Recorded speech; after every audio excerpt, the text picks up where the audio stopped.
자, 다시 돌아왔습니다. 재무부동산학의 이해 2주차 두 번째 시간입니다.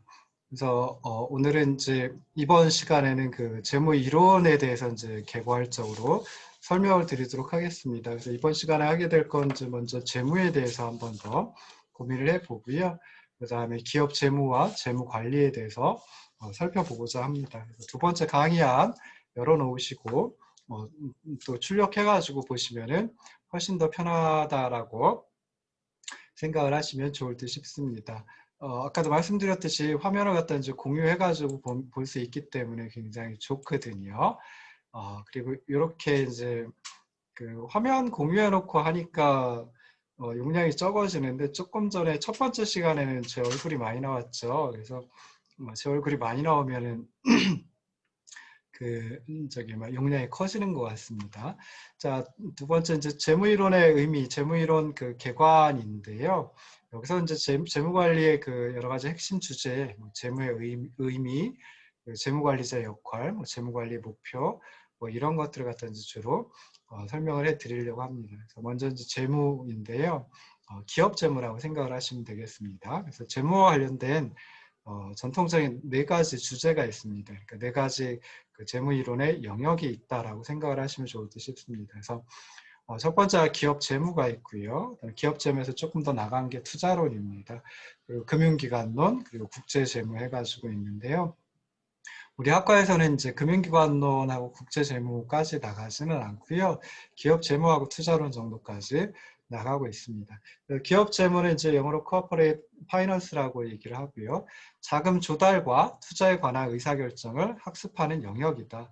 기업 재무라고 하니까 이제 기업과 관련된 내용만 주로 하는구나라고 생각을 할 수 있는데요. 실제로 이제 재무는 그 기업뿐만이 아니라 비영리 조직 그리고 개인, 정부 이런 것들도 이제 재무가 필요합니다. 그러니까 자금 조달과 투자 결정이 필요하다라고 하는 거죠. 그래서 여기서 배우는 거는 기업 재무에만 한정이 된 것은 아니다. 그러니까 우리가 실제 나중에 기업에서 이제 재무이사 결정자 또는 CFO라고 하는 그런 역할을 수행하지 않더라도 다른 때에도 필요한 그런 영역이다라고 생각을 하시면 좋을 듯 싶습니다. 두 번째 영역이 이제 투자론입니다. 그래서 뭐 투자론 그러면 이제 어떻게 하면 잘 투자할까? 뭐 맞습니다. 근데 이제 그래도 좀 깊이 들어가 보면은 정확하게 표현해 보면은 금융자산의 가격 결정이 어떤 요인들 때문에 이루어지는지, 그다음에 금융자산 투자를 할 때 잠재적인 리스크는 어떤 것이 있고 그에 대한 보상은 또 어떤 것이 있는지, 그리고 금융자산을 투자할 때 이제 분산 투자를 하게 되죠. 포트폴리오 투자라고 이제 보통 표현을 하는데요. 그래서 금융자산의 포트폴리오 투자 이런 것들을 학습하는 영역이 투자론이다라고 생각을 하시면 좋을 듯 싶습니다. 크게 이제 주식 투자론하고 채권 투자론 이렇게 크게 두 가지로 이제 구분을 하고요. 그 다음에 주식하고 채권 이외의 것들, 파생금융상품이라든지 하는 것들도 있는데요. 그거는 이제 선물 옵션론이라든지 이런 쪽에서 이제 다루기도 합니다. 자, 그래서 투자와 관련된 직업은 여러 가지가 있습니다. 그래서 고객에게 그 투자 종목, 그 다음에 투자를 하는 시점, 즉 매매하는 시점, 매입과 매각을 하는 시점, 이런 것들 지원해주는 이제 주식 브로커가 있을 수 있고요. 그냥 증권회사 직원들이 이제 주로 이런 역할을 많이 하죠. 그 다음에 투자자를 위해서 자금을 운용해주는 그런 그 포트폴리오 매니저들도 있습니다. 그리고 개별적인 투자 대상을 분석해가지고 가격이 적정한지 그렇지 않은지를 갖다 판단하는 증권 애널리스트 이런 그 직업들이 있는데요. 사실 그 살펴보면은 의사라든지 아니면은 판검사라든지 이제 변호사라든지 이런 분들도 이제 그 보수가 굉장히 크죠. 저기 연봉이라든지 이런 게 많습니다. 근데 사실 그들보다 더 많은 연봉을 받는 게 보통 이제 투자와 관련된 직업 더 많이 받거든요. 근데 이 투자와 관련된 직업은 워낙 그 신경을 많이 쓰기 때문에 사실은 그렇게 그 수명이 길지는 않습니다. 그래서 의사라든지 아니면 변호사라든지 이런 직종은 한 2, 30년, 3, 40년 할 수 있지만은 실제로 이제 투자와 관련된 직업 종사자들은 그렇게까지 막 오랫동안 하진 못합니다. 그래서 조금 어떻게 보면은 그 직업의 수명이 길지는 않지만은 그래도 또 뭐 그 수명이 다한 다음에 또 다른 것들을 또 할 수 있으니까요. 그래서 이런 쪽의 직업을 가져보는 것도 좋으실 듯 싶습니다. 자, 세 번째 영역이 이제 금융기관론입니다. 그래서 금융기관론은 이제 은행이라든지 보험회사 뭐 이런 것들은 이제 금융기관이라고 이제 보통 표현을 하죠. 그래서 그 금융기관의 역할을 학습하는 영역이다라고 생각해 볼 수 있고요. 금융기관에서는 이제 주로 그 기업들에게 그러니까 개별 기업들, 개별 회사들에게 이제 막 금융을 해주죠. 그러니까 자금을 융통을 해줍니다. 빌려줍니다. 그러면 그 개별 회사들이, 개별 기업들이 재무 구조가 건전한지 뭐 이런 것들을 갖다가 평가를 해보기도 하고요. 그다음에 어떤 특정한 위험을 감수해야 하는 그 보험 상품이 있으면은 보험료를 어떻게 결정을 하는 게 바람직할런지 보험회사도 이제 이득을 남겨야 될 테니까요. 그래서 그런 것들을 학습하는 게 금융기관론이다. 금융기관론이란 영역이다라고 생각을 하시면 좋을 듯 싶습니다. 자, 마지막으로 이제 국제재무가 있는데요. 국제재무는 이제 기업재무, 투자론, 금융기관론, 뭐 이런 분야, 이런 그 영역들 중에 국제적인 부문을 학습하는 영역이다. 그래서 예를 들어 가지고 뭐 외국 기업에 특화한 포트폴리오 관리라든지 외국 기업에 특화된 뭐 증권 분석이라든지 그리고 해외 사업을 수행하는 기업의 우리나라 기업의 환율 및 정치적 위험 뭐 이런 것들을 학습하는 게 국제재무이다라고 생각을 하시면 좋을 듯 싶습니다. 그래서 이렇게 이제 네 가지 재무와 관련된 주제에 재무 이론이 있고 죄송합니다. 기업 재무가 있고 투자론이 있고 금융기관론이 있고 국제재무가 있습니다. 그래서 우리 재무부동산학 전공에서는 기업 재무와 투자론 위주로 이제 그 커리큘럼이 교과 과정이 지금 만들어져 있고요. 금융기관론이라든지 국제재무 쪽은 이제 경영학과 경영학 전공에서 이제 들어보셔도 될 듯 싶습니다. 자, 그러면 이제 재무를 배워야 하는 이유, 왜 우리가 재무를 배워야 할까? 라고 했을 때, 뭐 저도 사실은 이제 전공이 부동산학 전공이기 때문에 재무 이론을 뭐 많이 알고 있지는 않습니다. 그렇긴 하지만 그래도 제가 재무를 배워야 하고, 그다음에 또 재무를 가르치기도 하고 하면서 그 이유를 갖다 이제 찾아보면요. 뭐 여러 가지 분야에서 찾아볼 수 있는데 크게 한 네 가지 분야에서 살펴볼 수가 있습니다. 그래서 나중에 여러분들이 실제 직업을 가지신다든지 하면은 이제 마케팅이라는 걸 생각을 해봐야 될 텐데요.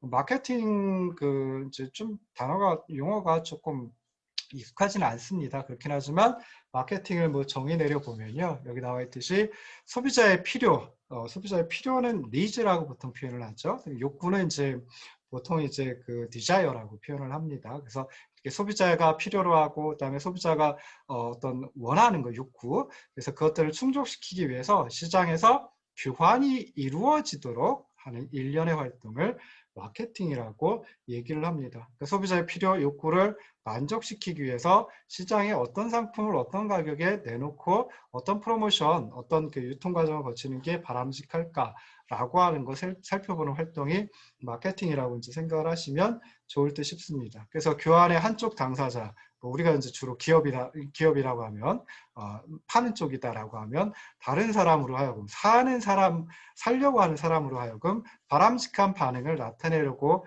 하게 하는 경우, 그때 이제 마케팅 관리가 필요하다라고 생각해 볼 수 있습니다. 그래서 마케팅은 보통 이제 뭐 소비자의 필요와 욕구를 충족시키기 위해서 시장에서 교환이 일어나도록 하는 일련의 활동이다라고 얘기를 했는데, 그러면 좀 또 구체적으로 무엇이냐라고 했을 때 보통 광고, 운송, 보관, 그리고 판매 등의 상품 유통에 관련된 일련의 활동이 마케팅이다 이렇게 이제 정의를 내리기도 합니다. 그래서 마케팅의 네 가지 요소 뭐 또는 이제 전부 다 영어 앞자가 영어로 표현했을 때 앞자가 P로 시작합니다. 그래서 마케팅의 4P라고 얘기를 하기도 하는데요. 첫 번째가 이제 프로덕트 상품이 있고요. 두 번째가 이제 프라이스 상품의 가격이 되겠죠. 그리고 세 번째가 플레이스, 그러니까 어떤 판매하는 장소가 되고요. 그리고 네 번째가 프로모션 해가지고 뭐 홍보가 되겠죠. 그래서 이렇게 상품, 가격, 판매 장소, 홍보 이걸 갖다 이제 마케팅의 4P 해가지고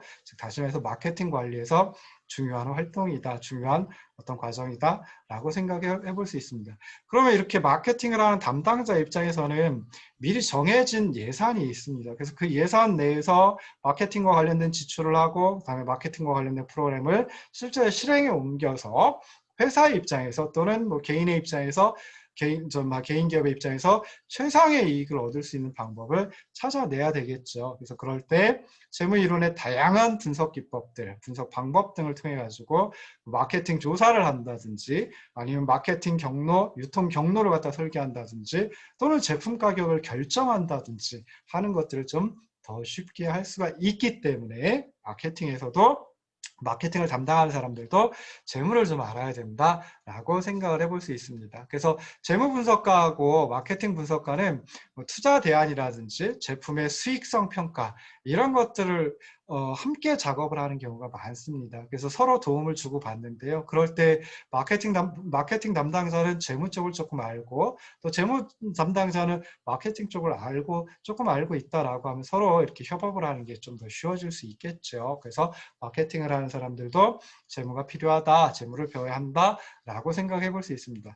또 하나 요즘에 금융산업에서는 예금 상품이라든지 대출 상품, 뭐 보험과 관련된 상품, 그다음에 뭐 뮤추얼 펀드, 그러니까 우리가 흔히 얘기하는 펀드, 이런 금융상품 판매를 촉진하기 위해서 더 많이 팔기 위해서 그래서 마케팅 전문가를 고용을 하기도 합니다. 그래서 이런 경우에도 마케팅 하는 분들이 좀 금융산업과 관련된, 그러니까 금융상품과 관련된 것들 좀 알고 있으면 훨씬 더 편하겠죠. 재무와 관련된 것을 알고 있으면 훨씬 더 쉽게 마케팅 관리를 할 수가 있습니다. 그래서 지금 뭐 금융 서비스와 관련된, 그러니까 금융 상품과 관련된 마케팅은 마케팅 쪽에서도 가장 빨리 성장하는 유형 중에 하나입니다. 그래서 나중에 이제 마케팅을 주로 하려고 하는 그런 사람들 입장에서도 재무를 아는 게 훨씬 더 바람직하다. 이렇게 이제 생각을 하시면 좋을 듯 싶습니다. 자, 그 다음에 또 이제 뭐 회계 쪽 일을 하시는 분들도 앞으로 많이 있을 겁니다. 그래서 회계 담당자들한테도 이제 재무를 좀 알아두는 게 요즘은 좀 필수적입니다. 그래서 좀 기업의 규모가 적은 그런 중소기업 같으면은 회계 담당자가 보통 전통적인 회계 업무 이외에도 재무 의사결정까지 함께하는 경우가 많이 있습니다. 그 직원들이 많지 않기 때문에 사실은 이제 재무 의사 결정자, 그러니까 재무를 담당하는 사람들이 있으면 참 좋을 텐데요.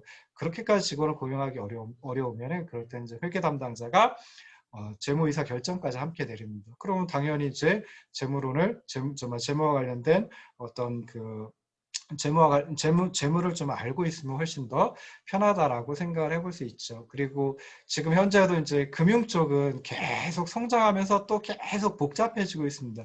굉장히 다양한 그런 금융 상품들, 뭐 굉장히 뭐 하루가 멀다 하고 계속 쏟아져 나오고 있거든요. 그러면 이제 회계 담당자 입장에서는 새로운 형태의 어떤 금융 계약, 그게 어떤 의미를 가지고 있고, 그다음에 그 계약이 재무 제표에, 즉 재무 성과에, 기업의 성과에 어떤 영향을 미치는지 이해를 해야 됩니다. 그러다 보면은 아무래도 재무를 알아야지 훨씬 더 빨리 이해를 할 수가 있겠죠. 그래서 회계 담당자가 재무를 좀 잘 이해하고 있다라고 하면은 어떤 정보가 가치가 있는지, 그리고 회계 정보가 현실에서 어떻게 사용되는지 인식하는 데 굉장히 큰 도움을 정말 가져올 수 있습니다. 그래서 뭐 사실은 뭐 재무 분석 같은 경우에는 그 회계와 관련된 여러 가지 그 지표들을 이용해 가지고 그러니까 회계를 통해서 찾아낸 그 재무 제표를 이용해 가지고 뭐 비율을 찾아내는 그런 분석을 재무 분석에서 많이 하거든요. 그래서 그런 것들을 잘 알고 있으면은 회계 담당자가 이제 굉장히 그 기업의 가치를 높이는데 일조할 수 있다라고 생각을 해볼 수 있습니다.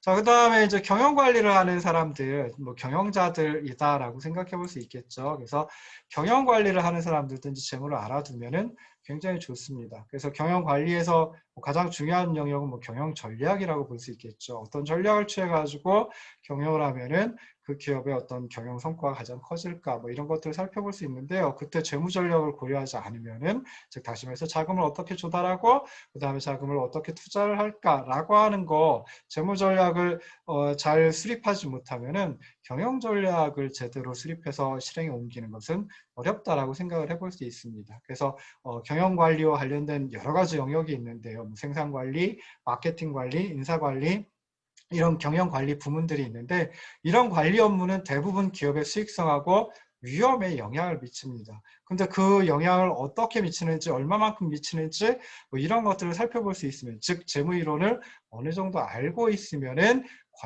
경영 관리를 훨씬 더 잘할 수 있다. 뭐 이렇게 이제 생각을 해볼 수가 있겠죠.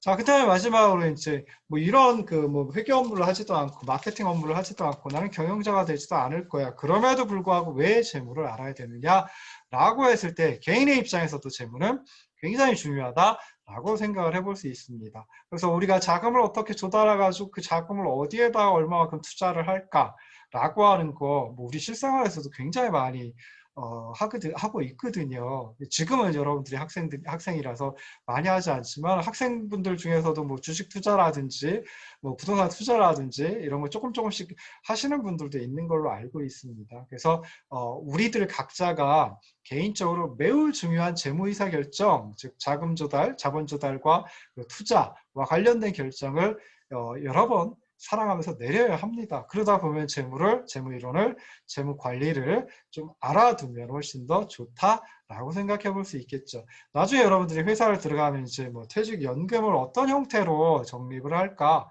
그리고 그 쌓아놓은 퇴직연금을 회사가 어디에다 투자를 할까? 뭐 이런 것들 갖다 조사를 할 수도 있습니다. 그러면은 그 개인의 선택에 따라 가지고, 그러니까 그 회사에 속한 개인의 선택에 따라 가지고 미래의 어떤 복지가, 미래의 어떤 후생 수준, 투자해가지고 얻는 수익이 굉장히 큰 차이가 날 수도 있거든요. 그러다 보면은 재무를 알고 있으면 훨씬 더 이런 부분에서 좀 유리하다라고 생각해 볼 수 있습니다. 그다음에 학자금 대출을 받느냐 마느냐, 또는 어떤 식으로 받느냐.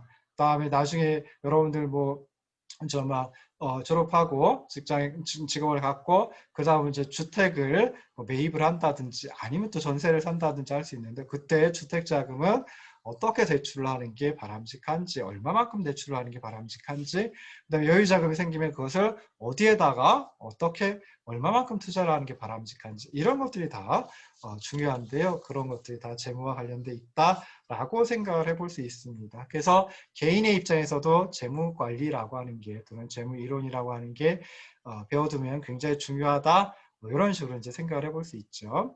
자, 그 다음에 이제 재무 관리의 이해와 관련해가지고 재무 이론 개괄적인 설명과 관련해가지고 두 번째로 살펴볼 수 있는 게, 이제 우리가 좀 좁혀가지고 기업 재무, 그리고 기업 재무와 관련된 재무 이론에 대해서 생각을 해봐야 되는데요. 이게 이제 재무 이론, 그러니까 재무부동산학의 재무 관리, 재무론 분야에서, 재무학 분야에서 하는 거다라고 생각을 하시면 되겠죠. 그래서 기업 재무의 의미, 우리가 그냥 개인적으로 사업을 시작한다라고 하는 경우에 그때 재무와 관련된 의사결정 무엇이 있는지 한번 생각을 해보면서 시작을 해보도록 하겠습니다. 자, 첫 번째로는 이제 어떤 장기 투자를 할 것인가, 즉 어떤 종류의 사업을 하고, 그다음에 어떤 종류의 그 사업을 하기 위해서 어떤 종류의 설비가 얼마만큼 필요할까, 뭐 이런 건 이제 생각을 해봐야 되겠죠. 그러니까 이 부분은 그 밑에 나와 있는 그 투자 결정하고 관련되어 있는 부분입니다. 이걸 갖다가 재무관리, 재무학에서는 자본 예산이라고 또 얘기를 합니다.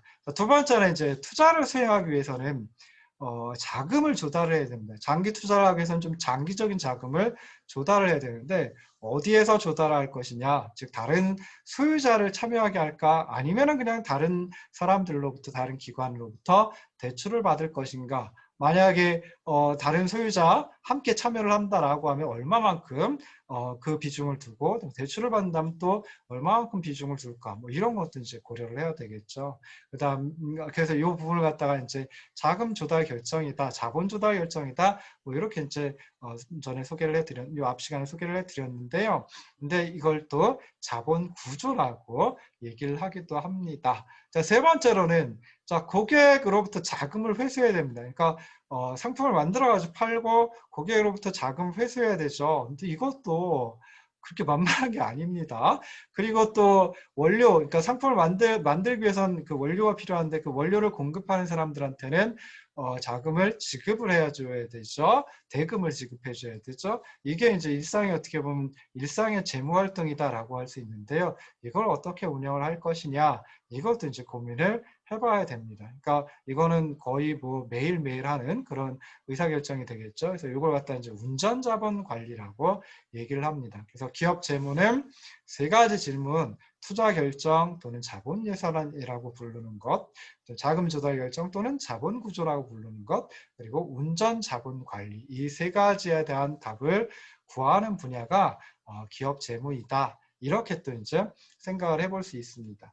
자, 그러면 기업의 재무관리 기능을 수행하는 사람을 보통 이제 재무관리자라고 표현을 하면 되겠죠. 흔히들 우리 이렇게 이제 많이 표현을 하니까요.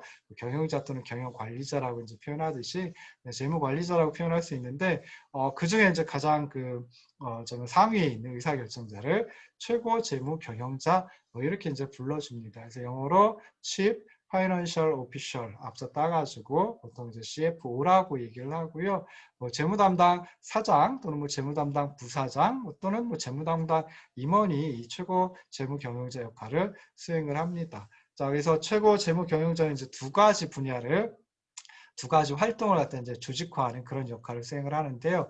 재무와 그리고 격리 또는 회계라고 하는 활동을 조직화하는 역할을 수행한다. 격리를 담당하는 임원은 보통 이제 저도 잘 모르긴 합니다. 많은 원가 회계, 그리고 재무 회계, 그다음에 뭐 세무 회계, 그리고 경영 정보 시스템 뭐 이런 분야를 갖다 이제 관장을 하는 게 격리 담당 임원, 뭐 또는 회계 담당 임원이다라고 생각해 볼 수 있고요. 재무 담당하는 쪽은 이제 기업의 현금 관리, 그다음에 기업의 신용 관리, 재무 계획, 그다음에 자본 지출 뭐 이런 것들을 관리할 책임이 있는 자를 재무 담당 임원이라고 얘기를 합니다. 그래서 그 두 가지 회계 또는 격리와 그다음에 재무 쪽을 갖다가 조직화시키는 역할을 하는 게 CFO, 최고 재무 경영자의 최고 재무 경영자이다라고 생각해 볼 수 있고요.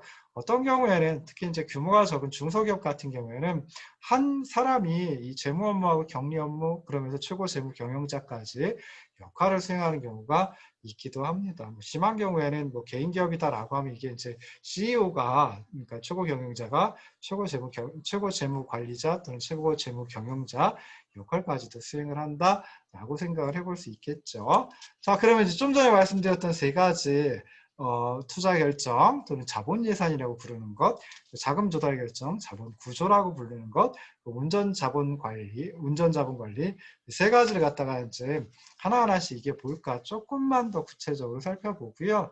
그리고 나서 조금 쉬도록 하겠습니다. 그래서 재무 의사결정은 세 가지 자본 예산, 자본 구조, 운전 자본 관리 뭐 이 세 가지가 이제 재무 의사결정이다라고 또 생각을 해볼 수 있습니다.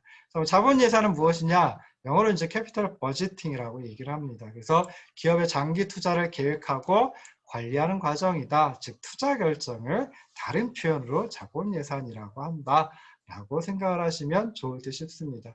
그래서 재무관리자 입장에서는 투자에 소요되는 비용이 있어요. 그럼 그 비용 이상의 가치를 창출해내는 투자 기회 또는 투자 대안이 있다라고 하면 그런 걸 갖다 선별을 해야 되겠죠.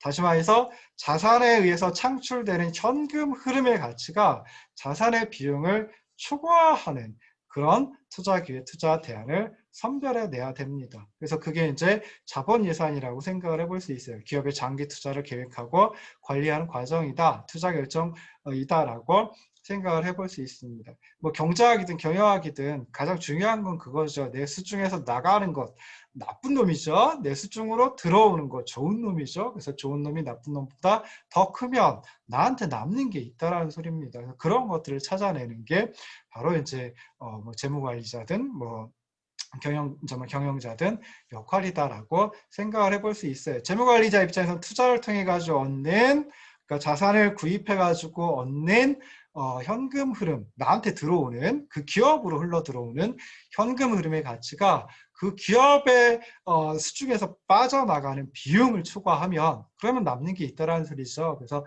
그런 투자 기회 또는 투자 대안을 선별해내는 것, 그게 자본 예산이다라고 생각하시면 되고요. 그래서 자본 예산은 어떤 게 이제 핵심적인 역할을 하느냐라고 했을 때 자본 투자해가지고 얻게 되는 미래의 현금 흐름, 자금을 투자한다 그래가지고 바로 그 자금이 그러니까 막 투자해가지고 얻는 어떤 수익이 회수가 되는 건 아니죠. 그래서 미래 장기간에 걸쳐가지고 이제 현금 흐름이 들어옵니다. 그러면 그 미래 현금 흐름의 크기를 갖다가 평가를 해야 되고요. 그 다음에 그 현금 흐름이 미래 어떤 시점에 들어올까라고 하는 것도 평가를 해야 되고요. 그 다음에 미래에 들어올 것이다라고 생각했는데 그렇지 않을 수도 있고 미래에 들어올 것이다라고 생각했던 것보다 훨씬 더 많이 들어올 수도 있습니다. 둘 다 불확실한 거죠. 위험이 따릅니다. 그 위험은 어느 정도인지까지도 이제 평가를 해야 된다라고 생각해 볼 수 있습니다. 그래서 자본 예산의 핵심은 미래 현금 흐름의 크기, 그리고 시점,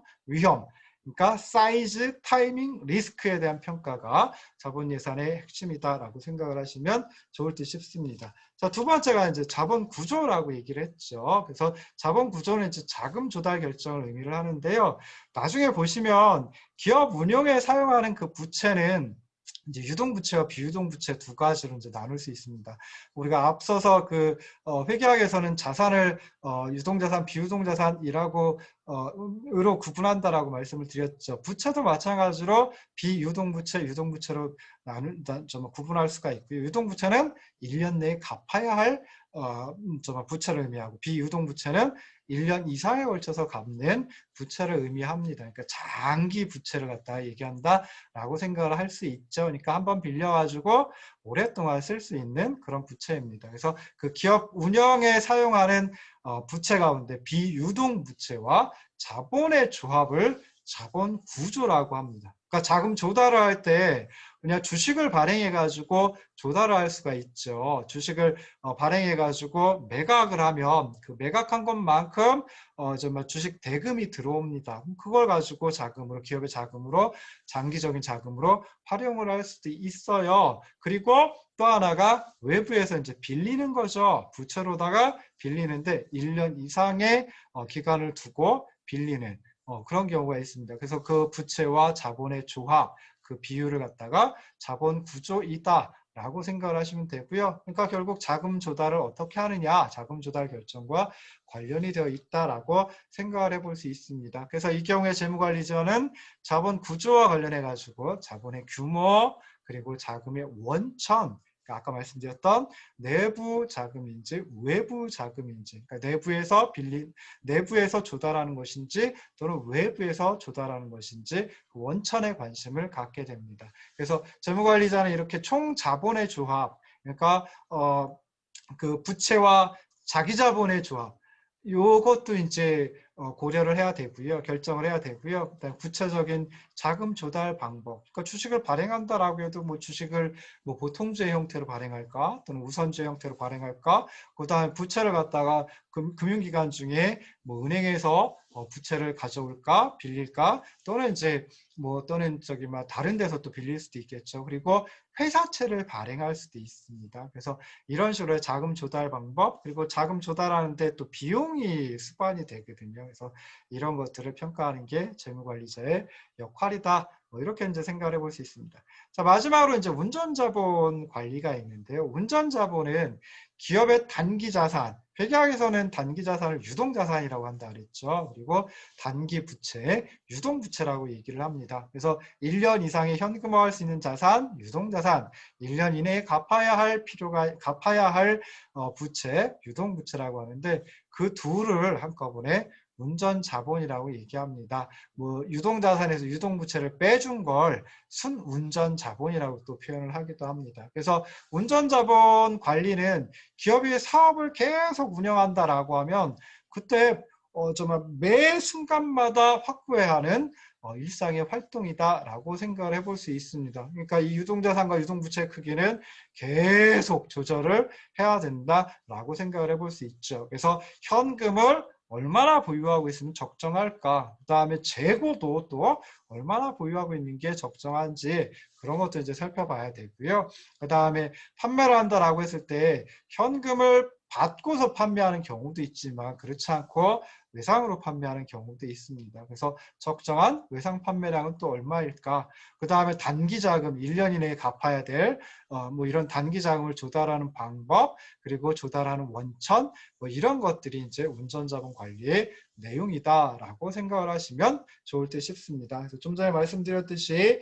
우리가 저기 막 개인적으로 사업을 시작한다라고 했을 때 또한 뭐 큰 기업도 마찬가지입니다. 중소기업도 마찬가지고요. 그래서 재무이사결정 크게 두 가지 재무이사결정이 있다라고 전에도 말씀드렸었죠. 근데 여기서는 크게 두 가지 아니라 세 가지로 나누어 가지고 생각을 해봅니다. 그래서 첫 번째 저기 막 투자 결정, 이걸 자본 예산이라고 표현을 한다. 그리고 이제 자금 조달, 자본 조달 결정, 이걸 자본 구조라고 또 표현을 한다. 그래서 자본 예산, 자본 구조, 그리고 운전 자본 관리 이 세 가지가 재무이사 결정의 내용이다. 앞으로 이제 이런 것들을 배우는 게 재무관리이다라고 생각을 하시면 좋을 듯 싶습니다. 자, 뭐 좀 시간이 또 오래 지나갔으니까 여기서 조금 쉬었다가 다시 돌아오도록 하겠습니다.